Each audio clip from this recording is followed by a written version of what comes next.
Titus Lozano. This is Home Experience Revelation, okay? And I hope that I'm helping you to make your home a place of love and peace. The topic is marriage, and I'm doing a series on the ABCs of marriage, the absolute basic criteria for you to have a really great marriage. I've been married 38 years, and I've got 4 children, 3 are married, 11 grandchildren, and 1 on the way. Very excited about that.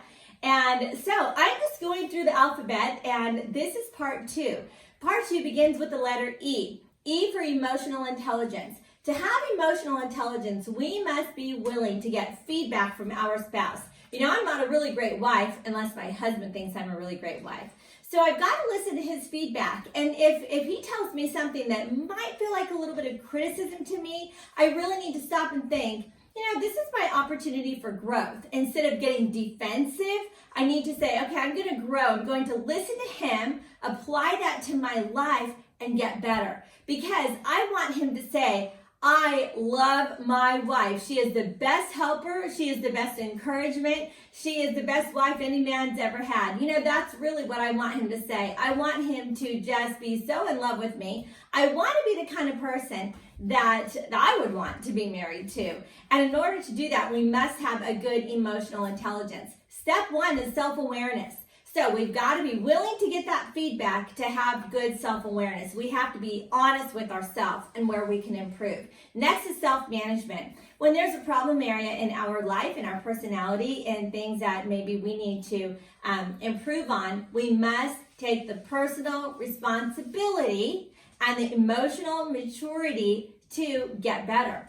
Okay, so after personal and self-awareness, then we need to have self-management, okay? And self-control is the fruit of the Spirit. We need to be able to manage and control our own emotions. That is very important.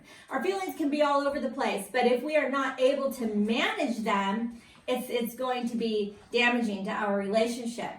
Okay, number 3, we've got to have social awareness. Now, in a marriage relationship, as in any relationship, we have to understand the relationship is sort of like a tennis match, okay? So they serve the ball, we serve it back. They serve the ball, we serve it back.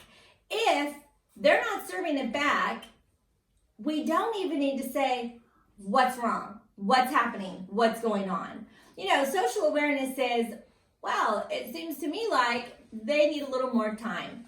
Or they need just a little break. They might even need a little bit of space. So instead of pushing them and serving the ball, whatever, they're not ready to serve it back, we need to have social awareness. Social awareness is I'm paying attention to the cues that my husband is giving me. So he's giving me social cues about what he's in the mood for, what kind of mood he's in. He's giving me social cues about what he wants. I need to watch the social cues. If he's asleep, if he's relaxed, that's not the time for me to go in and say, it's time to put up the Christmas tree. Okay. If he's relaxed, social awareness says, I need to wait until it's going to be a better time for him and communicate that. But with the social awareness, taking the social cues from my husband, see whatever he's doing and me fit into his life, okay, in a way that there's some social awareness there. And then we can have relationship management. Relationship management comes as a result of having this emotional maturity. Okay, we cannot just be so emotional and led by our emotions and expect to have a healthy relationship. Okay, we've got to base our emotional maturity off of our identity. My identity in Christ is that I am a mature, confident woman of God, and I want to be a wife God's way. F, the letter F is for forgive. You cannot love God's way without forgiving. In fact, God says that if you don't forgive others, I can't forgive you. And you know, forgiving, especially in a marriage, it means that every day we start over. We start fresh as though whatever happened in the past didn't even happen. We need to be able to say, I forgive what's behind me and I look forward to what's ahead of me. Meaning I let it go. I let it go. Let go and let God. It's very important to forgive. If you don't, you'll become a bitter, resentful person because we are a victim of somebody else's sin. And the truth is we all sin. So your husband, he's going to fall short. He's going to have problems. He's going to do things that you need to forgive.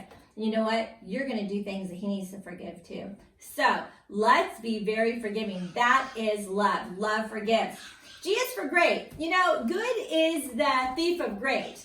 I want you to have a great marriage. Even if it's a good marriage, make it better. Every day, say, what can I do to make my marriage great? The letter H is for honor. It starts with having an honoring attitude towards your father and mother, and then an honoring attitude towards your husband.